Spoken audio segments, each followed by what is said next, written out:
আমার মামি খুবই মিষ্টি স্বভাবের এবং সুন্দরী ছিলেন এবং তাকে আমি অনেক শ্রদ্ধা করতাম। একদিন রাতে বাড়িতে মামা ছিল না, আর আমি মামির ঘরে গেলাম কিছু গুরুত্বপূর্ণ বিষয়ে কথা বলতে।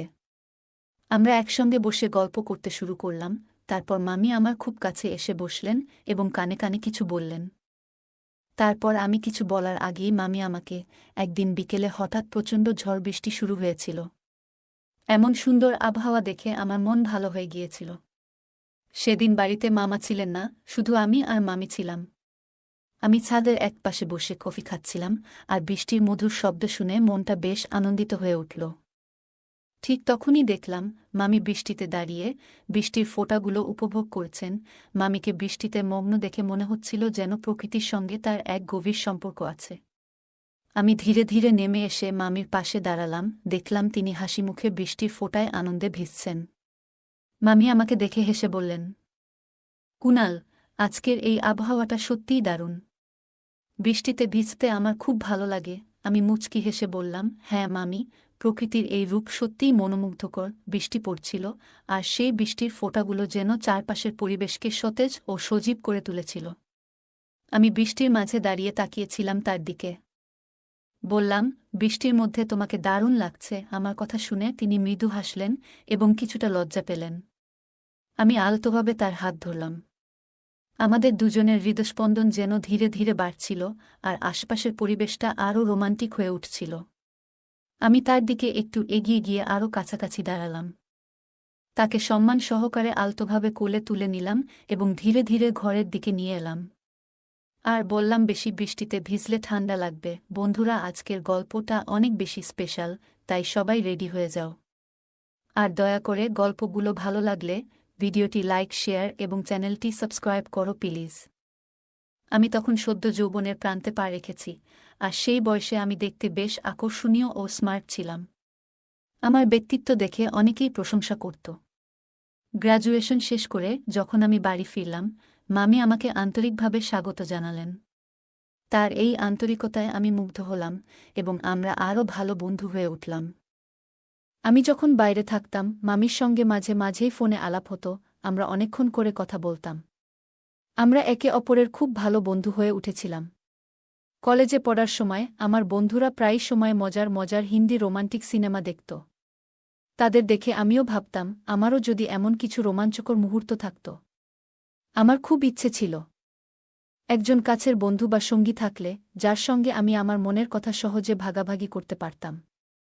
তবে আজ পর্যন্ত তেমন কাউকে পাইনি যার সঙ্গে এমন সম্পর্ক গড়ে উঠতে পারে। গ্র্যাজুয়েশন শেষে যখন বাড়ি ফিরলাম, মামির সঙ্গে আমাদের বন্ধুত্ব আরও গভীর হয়ে গেল। আমার মামি দেখতে খুবই সুন্দর ছিলেন এবং তিনি ছিলেন অত্যন্ত সরল ও মিষ্টি স্বভাবের। আর আমি ছিলাম একটু বেশি মজাদার ও দুষ্টু প্রকৃতির। যখন মামা বাড়ির বাইরে থাকতেন, তখন আমি নানা অজুহাতে মামির সঙ্গে মজার গল্প করতাম। মামিও আমার মজাদার কথাগুলো উপভোগ করতেন এবং আমাদের বন্ধুত্ব বেশ গভীর হয়ে উঠেছিল। আমার কলেজের দিনগুলোতে এই ঘটনার শুরু। তখন আমার বয়স ছিল 25 বছর এবং বাড়িতে আমার মা আর আমার মামা এবং নতুন মামি থাকতেন। মামা আমাদের সাথেই থাকতেন। আমার মামার বিয়ে হয়েছিল প্রায় 5 মাস আগে, যা তাদের এক দূর সম্পর্কের চাচার উদ্যোগে হয়েছিল। আমি তখন কলেজে পড়তাম এবং বেশিরভাগ সময় আমার বন্ধুরা মিলে নানা ধরনের মজার গল্প আর হিন্দি সিনেমা নিয়ে আড্ডা দিতাম। যদিও আমি এসব থেকে নিজেকে দূরে রাখার চেষ্টা করতাম, আমার বন্ধুরা খুবই দুষ্ট ছিল। প্রথমে আমি এসব এড়িয়ে চলতাম, কিন্তু ধীরে ধীরে আমিও এসব নিয়ে আগ্রহী হয়ে পড়েছিলাম। কলেজের মেয়েদের সঙ্গে মাঝে মাঝে হাসিঠাট্টা করলেও কখনো সেরকম কিছু ঘটেনি। ভাইয়ের বিয়ের দিন আমি যখন মামিকে প্রথমবার দেখেছিলাম, তখনই মনের গভীরে একটি অদ্ভুত অনুভূতি জাগ্রত হয়েছিল। মনে হচ্ছিল যেন কিছু অসম্পূর্ণ থেকে গেছে। সেদিন মামির মুখের দিকে তাকিয়েছিলাম, মনে মনে ভাবছিলাম, জীবনের অনেক কিছু এখনও অজানা রয়ে গেছে। আমার মামার বিয়ের পরে মাঝে মাঝে আমার মনে হতো, আমারও যদি এমন সুন্দর একজন মেয়ের সঙ্গে বিয়ে হতো। মামি দেখতে সত্যিই খুব সুন্দর ছিলেন। যে কেউ তাকে দেখে মুগ্ধ হতে বাধ্য। কয়েকদিন বাড়িতে থাকার পর কলেজে ফেরার সময় মামি বললেন, কুনাল, কলেজে গিয়ে কিন্তু আমাকে মনে রাখবেন। আমরা রাতে কথা বলবো। মামার প্রায়ই কাজের জন্য বাইরে থাকতে হতো, তাই মামির সঙ্গে আমার বন্ধুত্ব খুব ভালো হয়ে উঠল। আমরা প্রায়ই রাতে গল্প করতাম। আমি একটু মজার ছিলাম, তাই একদিন মামিকে মজা করে জিজ্ঞেস করলাম, আপনার ইচ্ছা হয় না মামা যদি সবসময় আপনার সাথে থাকতেন। মামি আমার কথার ইঙ্গিত বুঝতে পেরে হেসে বললেন, তুমি যদি বাড়িতে থাকতে তাহলে হয়তো এমন ইচ্ছে থাকত না। আমি তার ইঙ্গিতগুলো বুঝতে পারছিলাম, আর এইভাবেই আমাদের দিনগুলো কাটছিল। কয়েক মাস পর আমি কলেজের শেষ পরীক্ষাগুলো শেষ করে বাড়ি ফিরে এলাম। বাড়িতে পৌঁছেই দেখলাম মামি আমাকে বেশ খুশিমনে স্বাগত জানালেন। মাও আমাকে দেখে খুব খুশি হলেন। আমি যেই বাড়িতে প্রবেশ করলাম সেই মুহূর্তটা বেশ আনন্দদায়ক ছিল। মামি আমাকে দেখে অনেক খুশি হয়েছিলেন। মা একদিন হাসি মুখে বললেন, বাবা, এখন তোর জন্য একটা ভালো মেয়ে দেখা শুরু করব। তুই আগে ভালো একটা চাকরি পেয়ে যা। মার কথা শুনে আমি মজার ছলে বললাম, মা, যদি মেয়ে দেখতে হয় তবে এমন একজন মেয়ে খুঁজো যিনি একেবারে আমার মামির মতো হবেন। আমি তবেই বিয়ে করব। এই কথা শুনে মামি একটু লজ্জা পেয়ে হাসলেন। মামি কিছু তখন বললেন না। মামি এরপর আমাকে চা-নাস্তা বানিয়ে দিলেন, যা খেয়ে আমি আমার ঘরে চলে এলাম। কিছুক্ষণ ঘরে বিশ্রাম নিচ্ছিলাম, তখন হঠাৎ দেখি মামি আমার দরজার সামনে এসে দাঁড়িয়েছেন। তিনি বললেন, ভাগনা, কিছু মনে করবেন না। যদি একটু সময় থাকে তাহলে কি একটু আমাকে সাহায্য করতে পারবেন? মামি এসে বললেন, কুনাল, তোমাকে সঙ্গে নিয়ে বাজারে যেতে হবে। বাড়ির জন্য সবজি আনতে হবে। মায়ের শরীর ভালো নেই, তাই তিনি যেতে পারবেন না। আর তোমার মামা সবসময় কাজ নিয়ে ব্যস্ত থাকে। মামির কথা শুনে আমি হেসে বললাম, মামি, চিন্তা করবেন না। আমি একটু পরে রেডি হয়ে আসছি, ততক্ষণে আপনিও তৈরি হয়ে নিন। আমরা একসঙ্গে বাজারে যাব। কিছুক্ষণ পর যখন আমি নিচে এলাম, দেখলাম মামি তখনই পুরো প্রস্তুত হয়ে বসে আছেন। তাকে দেখে মনে হলো আজ তিনি আরও বেশি সুন্দর লাগছেন। তিনি একটা শাড়ি পরেছিলেন যা তাকে বিশেষ আকর্ষণীয় করে তুলেছিল। আমি তাকে দেখে কিছুক্ষণ থেমে গেলাম। মামি হাসতে হাসতে বললেন, কি হলো কুনাল, যাবে না? আমি তৎক্ষণাৎ বললাম, হ্যাঁ হ্যাঁ, চলুন মামি। আমি বাইকটা বের করলাম এবং মামিকে বাইকে বসালাম। তিনি আমার পেছনে এসে বসলেন। যখন মামি আমার কাঁধে হাত রাখলেন তখন মনে হলো যেন মনের মধ্যে অনেকগুলো আবেগ উথলে উঠছে। আমাদের বাড়ি থেকে বাজার প্রায় ২৫ মিনিটের দূরত্বে ছিল, কিন্তু আমি খুব ধীরে বাইক চালাচ্ছিলাম। এই মুহূর্তগুলো যেন ধীরে ধীরে উপভোগ করতে চাচ্ছিলাম। বাইক চালানোর সময় আমি মাঝে মধ্যে পেছনের আয়নায় মামিকে দেখতে লাগলাম। মামি হেসে বললেন, কুনাল, গাড়ি এত আস্তে চালাচ্ছ কেন? পেছনের মানুষরাও আমাদের পেরিয়ে যাচ্ছে। আমি মজা করে বললাম, মামি, ধীরে গাড়ি চালালে আমাদের জন্যই ভালো। তারপর মামি বললেন, ঠিক আছে, আর আয়নায় আমাকে না দেখে সামনে দেখো, না হয় বড় কোনো বিপদে ফেলবে। তার কথা শুনে আমার একটু লজ্জা হলো। তাই আর কিছু বললাম না। এভাবেই আমরা বাজারে পৌঁছলাম। বৌদি বাজার থেকে সবজি কেনার পর আমরা আবার বাড়ি ফেরার পথে বের হলাম। ফেরার সময় আমি আবার একই কৌশল প্রয়োগ করলাম। ধীরে ধীরে বাইক চালালাম এবং মাঝে মাঝে ব্রেক মারলাম। কিন্তু আমি নিজেকে সংযত রেখেছিলাম। সম্পর্কের গুরুত্ব বুঝে আমি নিজেকে নিয়ন্ত্রণ করলাম। অবশেষে কিছুক্ষণ পর আমরা বাড়িতে পৌঁছলাম। দরজায় এসে দেখি মা আমাদের দেখে হাসি মুখে দাঁড়িয়ে আছেন। একদিন মা আমার হাত ধরে আমাকে তার ঘরে নিয়ে গেলেন। আমি ভেবেছিলাম হয়তো কোনো কাজের জন্য ডেকেছেন। ঘরে ঢোকার পর মা বললেন, বাবা, আমি তোমার সাথে কিছু কথা বলতে চাই। মায়ের কথা শুনে আমি বললাম, কি কথা মা? বলো না। মা একটু চিন্তিতভাবে বললেন, তোমার মামা প্রায়ই বাড়িতে থাকে না, বিয়ের পর থেকেই এটা হচ্ছে। আমি মার কথা শুনে বললাম, মা, মামা তো কাজের কারণে বাইরে থাকে, তাই সময় হয় না। কিন্তু মা বললেন, না না, ব্যাপারটা ঠিক তা নয়। আমার মনে হচ্ছে তোমার ভাই হয়তো অন্য কোনো মেয়ের সাথে সম্পর্কে জড়িয়ে পড়েছে। মায়ের কথা শুনে আমি হতভম্ব হয়ে গেলাম। মা আমাকে বললেন, ধীরে কথা বলো, না হলে তোমার মামি শুনে ফেলবে। ব্যাপারটা জানলে খুব ঝামেলা হবে। আমি বললাম, মা, তুমি এসব কথা কেন বলছ? মামি নিশ্চয়ই কিছু টের পাবেন যদি মামা সত্যিই এমন কিছু করে থাকে। আর এমনটা হলে একদিন না একদিন জানা তো হবেই। তোমাকে কি কেউ কিছু বলেছে, নাকি মামা নিজেই কিছু বলেছে? মা আমাকে বললেন, তোর মামাকে একবার ফোন করেছিলাম, আর তখন শুনলাম ফোনের পেছন থেকে এক মহিলার গলা শোনা যাচ্ছিল। যখন আমি জিজ্ঞাসা করলাম, তোর মামা কোনো রকমে কথা এড়িয়ে গেল। মার কথা শুনে আমি বললাম, মা, হতে পারে তুমি ভুল শুনেছ। হয়তো এমন কিছুই নয়। কিন্তু মা বারবার বোঝানোর চেষ্টা করছিলেন। আর আমি বারবার বলছিলাম, মা, তুমি এমন কিছু ভেবে নাও না। যদি মামি এই কথা জানতে পারে তাহলে তাদের সম্পর্কের মধ্যে সমস্যা তৈরি হবে। যতক্ষণ না পর্যন্ত সত্যিটা জানা যাচ্ছে, তুমি এই কথা নিয়ে কাউকে কিছু বলো না। মা আমার কথা শুনে একমত হলেন, তারপর শান্তভাবে তার ঘরে চলে গেলেন। আমি আমার ঘরে এসে বাথরুমে গিয়ে গোসল করতে লাগলাম। গোসল শেষে বাইরে এসে দেখি মামি আমার ঘরের চেয়ারে বসে আছেন। মামিকে দেখে আমি অবাক হয়ে গেলাম। আমি কাছে যেতেই মামি বললেন, কুনাল, দেখুন না, আপনার মামা আমাকে একদমই সময় দেন না। তিনি প্রায়ই বাড়িতে থাকে না। আজকেও আমি তাকে বলেছি আপনি বাড়ির কাছে এসেছেন, কিন্তু তাতেও উনি আমাকে দেখতেও আসলেন না। মামির কথা শুনে আমার মনে আবার মায়ের কথাগুলো ফিরে এলো। আমি মনে মনে ভাবলাম, হয়তো মা যা বলছিলেন তা কিছুটা হলেও সত্য হতে পারে। কিন্তু আমি মামিকে কিছু বোঝাতে না দিয়ে বললাম, হয়তো তিনি কাজে ব্যস্ত আছেন, তাতে কিছু মনে করার দরকার নেই। তিনি কাল নিশ্চয়ই আসবেন। এরপর আমি ধীরে ধীরে মামির কাছে গিয়ে তাকে সাহস দিলাম। মামির সাথে আমার খুব ভালো বন্ধুত্বপূর্ণ সম্পর্ক গড়ে উঠেছিল। আমরা একে অপরের সাথে অনেক সময় নিজেদের মনের কথা শেয়ার করতাম। আমি তখনও ভেজা চুল নিয়ে দাঁড়িয়েছিলাম, মামি হঠাৎ এসে আমার মাথা তোয়ালে দিয়ে মাথা মুছতে শুরু করলেন। মামির এই ছোট ছোট যত্নশীল আচরণগুলো দেখে আমার মনে তার প্রতি গভীর ভালোবাসা জন্মাতে শুরু করেছিল। একসময় আমার মনে হলো, যদি তাকে কাছে টেনে নিই। কিন্তু সঙ্গে সঙ্গে আমি নিজেকে সেই চিন্তা থেকে বের করে নিলাম, মনে হলো এটি একদমই ভুল। রাতের খাবারের পর আমি আমার ঘরে এসে ঘুমিয়ে পড়লাম। সারাদিনের ক্লান্তিতে কখন যে ঘুমিয়ে পড়েছিলাম টেরই পাইনি। রাত আনুমানিক 2টার দিকে হঠাৎ আমার ঘুম ভেঙে যায়। আমি শুনতে পেলাম বাড়ির কোথাও থেকে কান্নার হালকা আওয়াজ আসছে। আমি ধীরে ধীরে সেই আওয়াজ অনুসরণ করতে লাগলাম। বাইরে এসে বুঝলাম আওয়াজটা মামির ঘর থেকে আসছে। আমি দ্রুত সেখানে গেলাম এবং দরজার বাইরে দাঁড়িয়ে শুনতে পেলাম মামি আমার মামার সঙ্গে কথা বলছেন ফোনে। তিনি কান্নার মধ্যে বলছিলেন, আমাদের বিয়ে হয়েছে পুরো 6 মাস, কিন্তু তুমি আমার জন্য কখনোই সময় দাও না। যদি আমাকে পছন্দ না করতে তাহলে এই বিয়ে করলে কেন? তুমি কি আমাকে ধোঁকা দিতে চাচ্ছ? তুমি যদি আমার সাথে সংসার না করো সেটাও বলে দিলে তো হয়। কেন আমাকে তুমি কষ্ট দিচ্ছ? এসব বলে তিনি অনেক কান্না করতে থাকলেন। মামি খুবই কষ্টে ছিলেন। আমি এইসব কথা শুনে আবার নিজের ঘরে ফিরে এলাম। মনে মনে ভাবতে লাগলাম, মা যা বলছিলেন তা কি তবে সত্যি? আমি ভেবেছিলাম যে হয়তো মামা অনেক কাজে ব্যস্ত আছেন, তাই এ বিষয়ে অতিরিক্ত চিন্তা করার কোনো প্রয়োজন নেই। আমি হয়তো ভুল ভাবছিলাম, তাই মনে মনে সিদ্ধান্ত নিলাম যে কাল থেকে আমি মামির আরও ভালোভাবে যত্ন নেব। সকালে উঠেই আমি সরাসরি রান্নাঘরে চলে গেলাম। গিয়ে দেখলাম মামি সেখানে বাসন পরিষ্কার করছেন।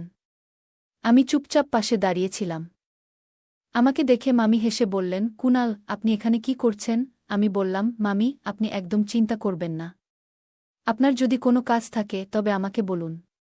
আমি আপনার সব কাজ করতে প্রস্তুত। মামি হেসে বললেন, তুমি কি সত্যিই আমার সব কাজ করতে পারবে? তুমি কি আমার কাজগুলো করতে রাজি? মামির এই কথা আমার কিছুটা অদ্ভুত লাগছিল। তার গভীর চোখের দৃষ্টিতে কিছু যেন লুকিয়েছিল। আজ তার ব্যবহারে কিছু আলাদা ছিল। মনে হচ্ছিল তিনি আমাকে বিশেষ কিছু বলতে চাচ্ছেন, যা আমি ঠিকমতো বুঝতে পারছিলাম না। আমি সোজাসুজি বললাম, হ্যাঁ মামি, আমি আপনার সব কাজে সাহায্য করব। তখন মামি হেসে বললেন, ঠিক আছে। সময় এলে আমি তোমাকে বলবো, তখন দেখব তুমি কতটা আমাকে কাজে সাহায্য করতে পারো। এরপর থেকে আমি মামির আশেপাশেই থাকতাম, যেন তার কোনো প্রয়োজন হলে সাথে সাথেই সাহায্য করতে পারি। আমি সবসময় চেষ্টা করতাম যেন মামিকে খুশি রাখতে পারি। একদিন মামিকে একটি সিনেমা দেখানোর জন্য বাইরে নিয়ে গিয়েছিলাম। সিনেমাটা কিছুটা ভৌতিক ছিল, তাই মামি ভয়ে আমাকে শক্ত করে ধরে রেখেছিলেন। মামির এই আচরণে আমার মনে কিছু অনুভূতি জাগ্রত হচ্ছিল, কিন্তু আমি সেগুলো নিয়ন্ত্রণে রাখার চেষ্টা করছিলাম। আমি দেখছিলাম যে মামি আমার কাছে আসতে চাইছেন, কিন্তু আমি ঠিকভাবে বুঝতে পারছিলাম না তার এই ব্যবহারের কারণ। আমি চেষ্টা করছিলাম যাতে আমরা দুজনেই ভালো থাকি। সিনেমা শেষ হওয়ার পর আমরা যখন বাড়ি ফিরছিলাম, তখন রাত ছিল এবং শীতের হাওয়া বইছিল। মামি হালকা ঠান্ডায় একটু কাঁপছিলেন। এমতাবস্থায় আমি মামির জন্য নিজের চাদর এগিয়ে দিলাম এবং মামি ধীরে ধীরে আমার পাশে একটু ঘেঁষে এলেন। এই ছোট ছোট মুহূর্তগুলোতে আমাদের মধ্যে এক অদ্ভুত ধরনের বোঝাপড়া তৈরি হচ্ছিল। আমি সবসময় তার পাশে থাকতে চাইতাম এবং তাকে সুরক্ষিত অনুভব করানোর চেষ্টা করতাম। রাতের শীতলতা এবং সেই মৃদু আলোর মধ্যে আমাদের মধ্যেকার সম্পর্ক আরও দৃঢ় হতে থাকল। আর আমার সম্মান তার প্রতি আরও বেড়ে গেল। আমি অনুভব করছিলাম যে মামি আমাকে পেছন থেকে শক্ত করে ধরে রেখেছেন। তার এই আচরণে আমার মনে এক ধরনের অস্বস্তি হচ্ছিল এবং আমি বুঝতে পারছিলাম না ঠিক কিভাবে এর প্রতিক্রিয়া জানাব। বাইকটি ধীরে ধীরে চালিয়ে আমরা অবশেষে বাড়ি পৌঁছালাম। বাড়িতে গিয়ে দেখি মামা উপস্থিত আছেন। মামি মামাকে দেখে খুব খুশি হয়েছিলেন, কিন্তু হঠাৎ তার পিছনে একজন অপরিচিত মেয়েকে দেখলাম। তাকে দেখে আমরা দুজনেই অবাক হয়ে গেলাম। মা পাশেই বসেছিলেন, চোখে জল নিয়ে কাঁদছিলেন। আমি তার কাছে গিয়ে জিজ্ঞেস করলাম, মা কি হয়েছে? মা তখন বললেন, তোর মামা আবার বিয়ে করেছে, আর বলছে যে এই মেয়ের সাথেই জীবনের বাকি দিনগুলো কাটাতে চায়। এই কথা শুনে মামি সম্পূর্ণ ভেঙে পড়লেন এবং চিৎকার করে উঠলেন। তিনি ক্ষোভে মামার দিকে তাকিয়ে বললেন, তাই তুমি প্রতিদিন রাতে আমার কাছ থেকে দূরে থাকছিলে? যদি সত্যিই অন্য কারো প্রতি ভালোবাসা জন্মে থাকত, তবে একবার আমাকে জানাতে পারতে। আমার জীবন কেন তুমি নষ্ট করলে? তবে মামা চুপচাপ দাঁড়িয়েছিলেন, কোনো উত্তর দিচ্ছিলেন না। আমি নিজেও তার উপর খুব রাগান্বিত ছিলাম এবং বললাম, মামা, তোমাকে উত্তর দিতেই হবে। আমাদের সবার সাথে এভাবে প্রতারণা কেন করেছ? তখন মামা ধীরে ধীরে বললেন, আমি নিজেও আমার জীবনের সমস্যায় হতাশ হয়ে পড়েছি। মামা বললেন, আজ আমি এই মেয়েটিকে আমার সাথে নিয়ে এসেছি, কারণ আমি আর এই সম্পর্ক নিয়ে অসন্তুষ্ট থাকতে চাই না। আসলে আমি প্রথমে বিয়ে করতে চাইনি। মা আমার উপর অনেক চাপ দিয়েছিলেন, আর তাই আমি বাধ্য হয়ে তানিয়ার সাথে বিয়ে করেছিলাম। আমি ভেবেছিলাম সময়ের সঙ্গে সঙ্গে সব ঠিক হয়ে যাবে, কিন্তু সেটাই আমার ভুল ছিল। যেখানে আমি কাজ করি সেখানে পূজা নামে এক মেয়ের সাথে আমার সম্পর্ক গড়ে ওঠে এবং আমরা একে অপরকে ভালোবেসে ফেলি। তাই আমি তার সাথেই দ্বিতীয় বিয়ে করেছি। তানিয়াকে আমি কখনো খুশি রাখতে পারিনি, এবং সত্যি বলতে গেলে আমাদের মধ্যে কোনো ঘনিষ্ঠ সম্পর্ক ছিল না। আপনারা চাইলে তানিয়ার কাছেও জানতে পারেন। আমরা যখন তানিয়া মামির দিকে তাকালাম, তখন তিনি নীরবে মাথা নিচু করে দাঁড়িয়েছিলেন। তিনি বললেন, আমি জানতাম না যে বিয়েটা তোমার মামার ইচ্ছার বিরুদ্ধে হয়েছিল। যদি আমি আগে জানতাম যে মা এই বিয়েটা জোর করে করিয়েছেন, তবে কখনোই বিয়েতে রাজি হতাম না। তানিয়া মামি কথা বলতে বলতে কেঁদে উঠলেন। তারপর তিনি ডিভোর্স পেপার নিয়ে এসে সেগুলোতে সই করলেন। মা খুব রাগে মামার উপর চিৎকার করছিলেন, কিন্তু মামার মধ্যে কোনো প্রতিক্রিয়া দেখা যাচ্ছিল না। কারণ যা হওয়ার ছিল তা তো হয়ে গিয়েছিল। মামা আবার অন্য শহরে ফিরে গিয়েছিলেন, যেখানে তিনি সেই মেয়েটির সাথে কাজ করতেন। আমরা সবাই মিলে মামাকে অনেক বোঝানোর চেষ্টা করেছিলাম, কিন্তু সম্পর্কের ব্যাপারে জোরাজুরি করা যায় না। জোর করে তৈরি করা সম্পর্ক একসময় ভেঙে পড়ে। মামা চলে যাওয়ার পর মামি খুব কান্নাকাটি করছিলেন। আমি এবং মা তাকে অনেক বুঝানোর চেষ্টা করলাম। বললাম, তোমার সামনে এখনও অনেক জীবন পড়ে আছে, চিন্তা করো না। কিন্তু মামি বললেন, আমি এখন কোথায় যাব? যখন আমার স্বামী আর আমার কাছে নেই? তখন মা তাকে সান্ত্বনা দিয়ে বললেন, মেয়ে, তোকে কোথাও যেতে হবে না। আমি তোকে অনেক ভালোবাসা দিয়ে এই ঘরে এনেছিলাম। তোর বাবা মা নেই, তাই তুই আমাদের সাথেই থাকবে। আমি এবার কোনো ভুল করব না। যদি ভালো কোনো ছেলে পাই, তবে ভেবেচিন্তে তোর জন্য ভালো একটা ব্যবস্থা করব। কিন্তু মামি আমাদের কথা শুনতে চাইছিলেন না, এবং তার জন্য এই পরিস্থিতি থেকে বেরিয়ে আসা সত্যিই কঠিন ছিল। তিনি চুপচাপ নিজের ঘরে চলে গেলেন, কান্নায় ভেঙে পড়ে। মা তখন আমাকে বললেন, তোর মামিকে কিছুটা সময় একা থাকতে দে। সে নিজে থেকেই ঠিক হয়ে যাবে। এই কঠিন সময়ে আমরা সবাই মামির পাশে থাকার চেষ্টা করছিলাম, যেন তিনি ধীরে ধীরে সবকিছু মেনে নিতে পারেন। মাকে সান্ত্বনা দেওয়ার পর আমি নিজেও নিজের ঘরে চলে আসলাম। মামার যা করা উচিত ছিল না তা করে ফেলেছেন, এবং এখন পরিস্থিতি সত্যিই জটিল হয়ে গেছে। মামির জন্য আমার মন খুব খারাপ ছিল, কারণ তিনি এই কষ্ট থেকে বেরিয়ে আসার জন্য নিজেকেই শক্ত হতে হবে। কারণ তিনি ছিলেন একজন এতিম, বাবা মা নেই। আর যে আত্মীয় আছে তাদের কাছে কোনো মুখ নিয়ে ফিরে যাবে। তাই আমি মামি যাতে ভালো থাকেন তার জন্য প্রতিজ্ঞা করেছিলাম। এখন থেকে তাকে খুশি রাখাই আমার দায়িত্ব হবে। আগে মামির সাথে মজা করে সময় কাটাতাম, কিন্তু এখন শেষবের কোনো প্রভাব পড়ছিল না। ধীরে ধীরে তাকে বাইরে নিয়ে যাওয়ার সিদ্ধান্ত নিলাম, যাতে তার মন ভালো থাকে এবং একটু হালকা অনুভব করতে পারেন। এভাবেই 1 মাস কেটে গেল। মামি আগের চেয়ে অনেকটাই ভালো হয়ে উঠেছিলেন, আর আমাদের সম্পর্কও অনেকটা স্বাভাবিক হয়ে এসেছিল। একদিন আমরা এক আত্মীয়ের বাড়ি যাচ্ছিলাম। হঠাৎ করে বৃষ্টির মধ্যে পড়ে গেলাম এবং আমাদের পোশাকগুলো ভিজে গেল। মামি বললেন, আমাদের গাড়িটা সাইডে থামিয়ে কোনো ছাউনির নিচে দাঁড়ানো উচিত। আমরা একটা ভবনের নিচে গিয়ে দাঁড়ালাম, যেখানে বৃষ্টির ফোঁটাগুলো আমাদের গায়ে লাগতে পারছিল না। সেসব মুহূর্তে আমরা দুজনেই একে অপরের পাশে দাঁড়িয়ে শীতল হাওয়ার মাঝে একটু আরামের খোঁজ করছিলাম। ধীরে ধীরে চারপাশটা আবার স্বাভাবিক মনে হতে শুরু করল। বৃষ্টি তখনও থামেনি, আর আশেপাশে কাউকে দেখা যাচ্ছিল না। মামি বললেন, চলো, বৃষ্টি থামা পর্যন্ত এখানেই দাঁড়িয়ে থাকি। বৃষ্টিতে ভিজে যাওয়ায় তার লাল শাড়ি পুরো ভিজে গিয়েছিল। ঠান্ডা হাওয়ায় আমরা দুজনেই একটু কাঁপছিলাম, তাই পাশেই পড়ে থাকা কিছু শুকনো কাঠ জোগাড় করে একটা ছোট আগুন ধরালাম, যাতে আমাদের কিছুটা উষ্ণতা মেলে। মামি আমার একদম কাছে এসে দাঁড়ালেন। আর হঠাৎ করে আমরা একে অপরের আরও কাছাকাছি চলে এলাম। সেই মুহূর্তে আমাদের চোখে চোখ পড়তেই মনে হল যেন এক অদ্ভুত অনুভূতি আমাদের ঘিরে ধরেছে।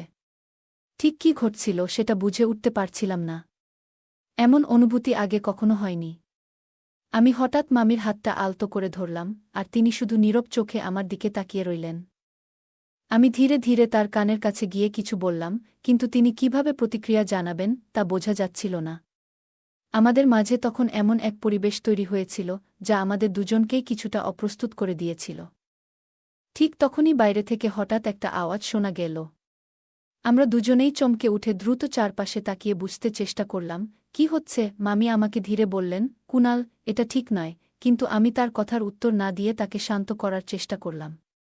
আমাদের মধ্যে একটা অনুভূতি ছিল যা সহজে বোঝানো যাচ্ছিল না। সেই মুহূর্তে আমরা দুজনেই আবেগপ্রবণ হয়ে পড়েছিলাম।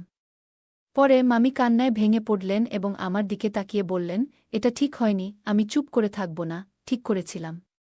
আমি মামিকে বলতে চেয়েছিলাম, মামি, তোমার কষ্ট পেতে হবে না। আমি তোমার প্রতি ভালোবাসা অনুভব করি এবং তোমার পাশে থাকতে চাই। আমি চাই আমাদের সম্পর্ক আরেক ধাপ এগিয়ে যাক, এবং আমি তোমাকে বিয়ে করতে প্রস্তুত। মামি আমার কথাগুলো শুনে অবাক হয়ে গেল, তারপর ধীরে ধীরে বললেন, আমিও হয়তো কখনো তোমার প্রতি ভালোবাসা অনুভব করেছি, কিন্তু আমাদের সম্পর্ক নিয়ে আরও ভাবতে হবে। কিন্তু আমরা কিভাবে এটা করতে পারি এবং মাকে কিভাবে বলবো যে আমরা দুজন একে অপরকে বিয়ে করতে চাই? আমি তাকে বললাম, তুমি এই বিষয়ে চিন্তা করো না। আমি মাকে সবকিছু বুঝিয়ে বলবো। বৃষ্টি বন্ধ হয়ে গিয়েছিল, তারপর আমরা আনন্দের সঙ্গে বাইকে চেপে বাড়ি ফিরে এলাম। বাড়িতে এসে আমি মায়ের সাথে আমার বিয়ের ব্যাপারে কথা বললাম। মাও আমাদের এই বিয়েতে কোনো আপত্তি করেননি। তিনি বললেন, তোর মামা যা করেছিল তা দেখে আমি খুব কষ্ট পেয়েছিলাম। মনে হয়েছিল আমারই কোনো ভুলের কারণে তার জীবন বিপর্যস্ত হয়ে গিয়েছিল। আমি নিজেকে অপরাধী ভাবতে শুরু করেছিলাম। কিন্তু যদি তুই তার সাথে বিয়ে করিস, তবে তার জীবন আবারও সুন্দর হয়ে উঠবে। মা তখন আমাকে বললেন যে তিনি কালই ভালো একটা দিন দেখে আমাদের বিয়ে সম্পন্ন করবেন। মায়ের এই কথা শুনে আমি এবং তানিয়া মামি খুব খুশি হয়ে গেলাম। আমি তো তানিয়া মামিকে প্রথম দিন থেকেই খুব পছন্দ করেছিলাম, কিন্তু বুঝতেই পারিনি যে ভাগ্য ওকে আমার কাছে নিয়ে আসবে। পরের দিন খুব সাধারণভাবেই আমার এবং তানিয়ার বিয়ে হয়ে গেল। বিয়ের রাতটিতে আমি তানিয়ার সাথে অনেক কথা বললাম। ভালোবাসার প্রথম স্পর্শে তানিয়ার মুখে এক অদ্ভুত আনন্দের ঝিলিক দেখা যাচ্ছিল। তানিয়া অধীর আগ্রহে আমার অপেক্ষা করছিল, তার মুখে আড়াল করা ছিল নরম ঘোমটা দিয়ে। আমি যখন ঘরে ঢুকলাম তখন সে চুপচাপ বসেছিল। আমরা আমাদের জীবনে ভীষণ খুশি ছিলাম। 1 বছর পর তানিয়ার এক মিষ্টি পুত্র সন্তানের জন্ম দিল, যার নাম আমি অনেক ভেবেচিন্তে আরিয়ান রাখলাম। মামাও তার কর্মের ফল পেয়েছিল। যে মেয়েকে সে বিয়ে করেছিল, দুর্ভাগ্যবশত সে সন্তান ধারণে অক্ষম ছিল। কথায় আছে, যদি তুমি কারো সাথে অন্যায় করো, তাহলে তার প্রতিফল একদিন তোমার জীবনেও ফিরে আসবে। মা তাকে আর আমাদের বাড়িতে আসতে দেয়নি। গল্পটা কেমন লাগলো জানাতে ভুলবে না। আরও মজার মজার রোমান্টিক গল্প শুনতে চাইলে ভিডিওটি লাইক, শেয়ার এবং চ্যানেলটি সাবস্ক্রাইব করতে এবং বেল আইকনটি ক্লিক করতে ভুলবে না। ধন্যবাদ।